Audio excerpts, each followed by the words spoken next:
Hello good morning everyone. तो हमारी आज सीरीज चल रही P1। कल तो हमने P1 किया था, आज हम P2 कर रहे हैं। एक बड़ी स्पेशल प्रॉब्लम है, रोड मैप प्रॉब्लम है। आपके सामने रिएक्शन का सीक्वेंस है गिवन, आपको आइडेंटिफाई करना है प्रोडक्ट विद सुटेबल स्टीरियोकेमिस्ट्री। तो पहले तो आप कॉपी पेन साथ लेके बैठे हैं, आप नोट डाउन कर लें, डिटेल में इसको सॉल्व करें स्टेप बाय स्टेप, मैकेनिज्म हर एक स्टेप का क्या होगा, क्योंकि एक इस प्रॉब्लम से आपको बहुत सारी इंपॉर्टेंट रिएक्शन ऑर्गेनिक की रिवाइज हो जाएगी। ठीक है, तो पहले मैं आपको क्वेश्चन एक्सप्लेन कर देता हूं, डिटेल में एक्सप्लेन करता हूं, फिर शॉर्ट में इसको कैसे करना है वो भी एक्सप्लेन करता हूं, है ना। तो देखो आप, लेट मी एक्सप्लेन। हमारे पास एक कंपाउंड गिवन है ए, molecular formula of compound is given, molecular formula is C8H16, and in the question it will be given when the catalytic hydrogenation of A will takes place, it will give the product octane. Next, when A reacts with the MCPBA, what will be the full form of the MCPBA? It will be the metachloroperbenzoic acid. It will give the B, and B is the epoxide. It is mentioned in the question. And when the epoxide acidic hydrolysis of epoxide takes place, then it will give the C, and C it is resolved into the enantiomers. It will also specify in the question. Then next, when A react with the osmium tetroxide initially, and then in the second step when it will react with the aqueous sodium bisulfite, it will give the product D, and D is a acyl compound, and it is a stereoisomer of the C. It means the C and the D are the stereoisomer of the each other.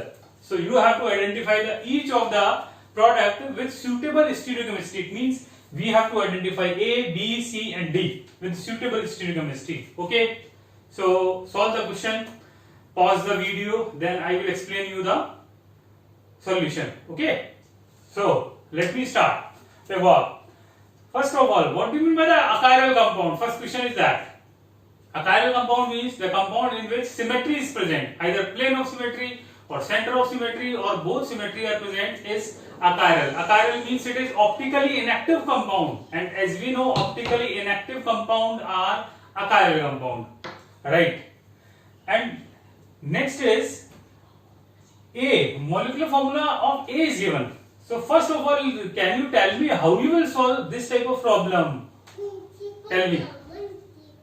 So always solve this type of problem by the help of the end of any step. There is a given the catalytic hydrogenation of this compound takes place, it will give the octane. It means definitely it will be A will be open chain or cyclic. It will be open chain. Okay, so tell me the dB value of degree of unsaturation of the C8H16 is, it will be C plus 1 minus H by 2. It means 9 minus 8, it will be 1. It means degree of unsaturation 1. It means it will be either cyclic or either it will be open chain. But in the question octane is given, it means definitely it will be open chain. It means it will be octene. Then there are 4 possibilities in the alkene, either 1 octene, 2 octene, 3 octene and 4 octene. We have to choose among these 4 options. हमें identify करना है ये इन चारों octane में से कौन सा है, ये हमें एक्सप्लोर करना होगा, और वो हमें स्टीरियोकेमिस्ट्री के थ्रू हमें फाइंड आउट करना होगा, right. So let me solve. देखो इसको सॉल्व करते हैं। अच्छा प्रॉब्लम है बड़ा, है ना। मतलब एक कॉन्सेप्ट, एक प्रॉब्लम से आपकी देखो कितनी सारी रिएक्शंस, इंपॉर्टेंट रिएक्शन जो है ऑर्गेनिक की विद स्टीरियोकेमिस्ट्री। स्टीरियोकेमिस्ट्री का भी इसमें तड़का है, फ्लेवर है ना, वो हमें एक्सप्लोर करना है। सो देखो लेट मी स्टार्ट। देखो हमारे पास ये ऑक्टेन है, ये ऑक्टेन एक कार्बन का स्केलेटन ये ले लिया, हम नंबरिंग कर देते हैं 1 2 3 4 5 6 7 और 8। ठीक है, अब देखो आप यहाँ स्टार्ट करते हैं। आप डबल बॉन्ड 1 पे जोड़े, 2 पे जोड़े, 3 पे जोड़े, 4 पे जोड़े, इसका आप कैटालिटिक हाइड्रोजनेशन करवाओगे, then it will definitely give the octane. उसमें तो कोई इश्यू नहीं है, बट एक प्रॉब्लम है इसमें। नेक्स्ट, जब इसमें आप 1 ऑक्टेन आपने लिया तो एल्कीन पर ऑस्मियम टेट्राऑक्साइड और एक्वस NaHSO3 का एडिशन कौन सा होता है, बताओ जरा। Syn addition, anti addition? वो था सिन एडिशन। और बताओ प्रोडक्ट क्या बनता, बताना जरा। प्रोडक्ट बनता विसिनल डाइऑल।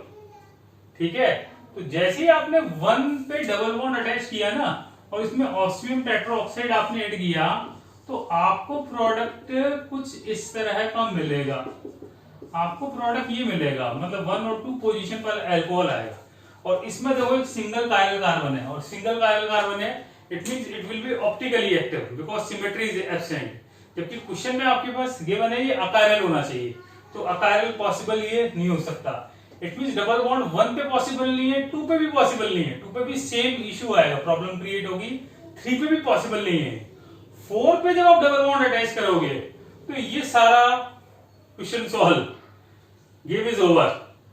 डबल बॉन्ड जैसे ही आप 4 पे अटैच कर दोगे ये सारा क्वेश्चन सॉल्व हो जाएगा। तो देखो आप, लेट मी एक्सप्लोर। अब हम डबल बॉन्ड 4 पे अटैच करते हैं और सारे पूरे प्रॉब्लम को हम सॉल्व कर लेते हैं। देखो आप, लेट मी स्टार्ट। आपके पास ये है 1 2 3 4 5 6 7 8, डबल बॉन्ड 4 और 5 के बीच में आपने अटैच कर दिया, ठीक है। अब जब आपने इसका कैटालिटिक हाइड्रोजनेशन आपने करवाया, it will give the octane, इसमें तो कोई इश्यू है ही नहीं, ठीक है। लेकिन देखो अब इसमें एक और प्रॉब्लम है, this area will show the geometrical isomerism, मतलब इसके दो स्टीरियोआइसोमर पॉसिबल है, सिस और ट्रांस। अब ये सिस और ट्रांस में भी कौन सा है ये भी आपको एक्सप्लोर करना पड़ेगा, ठीक है। तो देखो आपने जैसे ये स्ट्रक्चर ड्रॉ की ना, देखो ये 4 5 3 2 1 6 7 8, ठीक है। डबल बॉन्ड आपने 4 और 5 के बीच में अटैच कर दिए, this geometry cis double bond, ये ज्योमेट्री सिस हो गई, ओके। अब आपने इसमें ऐड किया ऑस्मियम टेट्राऑक्साइड और फिर sodium bisulphide aqueous solution. Alkene, main reaction of alkene is EAR, electrophilic addition reaction. Alkene, as we know, alkene is itself behave like as a nucleophile, whereas osmium tetraoxide will act as a electrophile. इसमें osmium अपनी highest oxidation में है +8 में, और इसका जो pi star anti bonding molecular orbital vacant है, that's why it will behave like as a electrophile. So it is an example of the syn addition, and in the syn addition, as we know, the product is vicinal diol. It will give the vis diol, okay. So let me explore the product, vicinal diol, and it is the syn addition 1 2 3 4 5 6 7 8, ये product बनेगा। अब notice करो आप, इसमें दो parallel carbon है, 2 parallel carbon atom present and symmetry is present, plane of symmetry is present. Plane of symmetry कौन सी है, हॉरिजॉन्टल या vertical? Vertical plane of symmetry is present. Vertical plane of symmetry, it means this one is achiral or achiral, it is achiral, and achiral compound, as we know, achiral compound are optically inactive, ये optically inactive होगा। और दो chiral carbon है और symmetry है, that's why it is meso compound, ये meso compound है, got it? ये हमारा सॉल्व हो गया, ठीक है। फिर आइए आप, इसमें आपने ऐड किया MCPBA, meta chloroperbenzoic acid. Meta per chlorobenzoic acid की स्ट्रक्चर ये है, this one alpha beta and gamma oxygen, मतलब सबसे वीकली बॉन्डेड ऑक्सीजन कौन सा है, गामा ऑक्सीजन, क्योंकि अल्फा बीटा ऑक्सीजन तो रेजोनेंस में पार्ट ले रहे हैं, तो गामा ऑक्सीजन पार्ट लेगा, और it is an example of syn addition. Syn addition takes place, तो देखो ये फॉर्म होगा एपॉक्साइड। एपॉक्साइड जो बनेगा उसकी देखो ज्योमेट्री ऐसी होगी, ये 1 2 3 4 5 6 7 8, यहाँ देखो दो कायरल कार्बन है, सिमेट्री प्रेजेंट है, तो it is also meso, it is also achiral compound, ठीक है। चलो अब हम चलते हैं नेक्स्ट में हम चले हैं, ये तो क्लियर हो गया नहीं भाई, एपॉक्साइड का जो एडिशन है वो भी आपका सिन एडिशन है और इट इज इलेक्ट्रोफिलिक एडिशन। अब इसको आप हाइड्रोलाइज करवाओ आप in presence of acidic medium, तो देखो H+ ऐड करोगे तो ऑक्सीजन अपना लोन पेयर H+ को देगा, ऑक्सीजन अपना लोन पेयर H+ को देगा, तो बताओ it will produce the oxonium ion, ये ऑक्सोनियम आयन प्रोड्यूस होगा। फिर आपने इसमें डाल दिया वाटर ऐड कर दिया, वाटर बताओ पोलरिक सॉल्वेंट है, 3 मेंबर्ड रिंग अनस्टेबल है, ऑक्सीजन में पॉजिटिव चार्ज वैसी आग में घी का काम कर रहा है, तो ये बैक साइड अटैक करेगा, बैक साइड अटैक करके ये रिंग को ऐसे ओपन कर देगा, तो ये हो गया एंटी एडिशन। तो एंटी एडिशन होगा तो बताओ ये प्रोडक्ट कैसा बनेगा, एक वेज और एक बार ये डैश, 1 2 3 4 5 6 7 और 8, ये बन जाएगा, ये एंटी एडिशन हो गया। एक तो ये ऑप्शन है, इसमें एक और ऑप्शन है, या तो ये डैश और ये वेज हो, तो वो जो प्रोडक्ट बनेगा वो उसका क्या हो जाएगा, MI मींस मिरर इमेज, तो ये पेयर हो गया रेसिमिक मिक्सचर हो गया ना, and it is a pair of enantiomer, और एनेंशियोमर को आप रिजोल्व कर सकते हैं, ठीक है, एनेंशियोमर को आप रिजोल्व कर सकते हैं ना।